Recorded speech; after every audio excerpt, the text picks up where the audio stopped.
গোপালদা একটা ধর তুই, গোপালদা ধর একটা। না না তুই ধর না, আরে ধর না গোপালদা একটা। বলবি তো তুই, তোকে জিজ্ঞাসা করবো তো। চারটেই আছে, একটা তুলনা তুলে ছাড় না। হাওড়া কথা করে বলতে হবে। আমার কথা হচ্ছে দাদা হ্যাঁ সে দুটো নিবে, শেষ পুরো মাছ ছোট থেকে আর কি হবে। আরে একটু কেটে দিবে। ওই কটা দেব কটা? সে দুটা বলতে কে দুটা নিবে? গেল ভালো আছে। হ্যাঁ মনে রাখে একটু পাঠাও। ভালো আছে। ভালো না থাকলে হয় নাকি? খারাপ থাকলেও ভালো থাকতে হবে।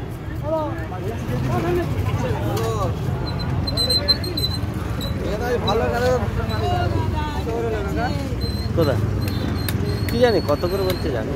ও 2300 না কত করে দাম বলছে। ও তো নিয়ে নিচ্ছে সেই পুলিশ, সিআইডি পুলিশ, সে নিচ্ছে আমার কাছে দিয়ে। ওরই তো কাস্টমার। কাস্টমার তো ওরই।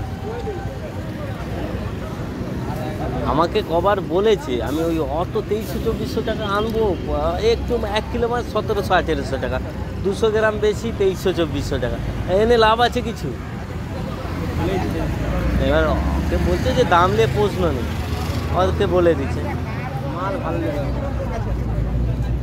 কেন। খাও খাও ইলিশ ফিলিশ এই কদিন আর খেয়ে নাও, আবার নাহলে আমরা ইলিশ আনা আবার বোম্বে এসে শুরু হয়ে যাবে। ওই যেগুলো বাংলাদেশ বলে বিক্রি হবে সব বোম্বে মাছ। হ্যালো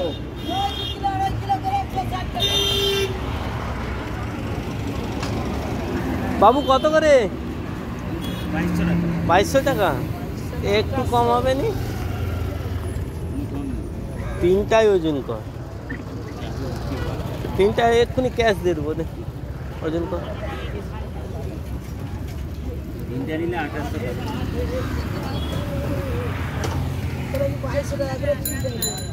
ওই আমি আড়তে 1 কিলো সাইজগুলো দিয়ে পালিয়েছি, সকালে এই দুটা লিবে খদ্দার এসে গেছে, আমি কালকে দিয়ে পালিয়েছি আড়তে, বিক্রি হয়নি তো আমি দিয়ে পালিয়েছি। আর যেদিন থেকে আনছি তাকে আবার দিয়ে পালিয়েছি, বিক্রি দেবে হয় হবে কি আছে, কি বয়ে গেছে হয়তো বলবে 200 টাকা লস হয়েছে, হয়েছে বয়ে গেছে। ও ওটা লাভিয়ে পুরো পেটে দিয়া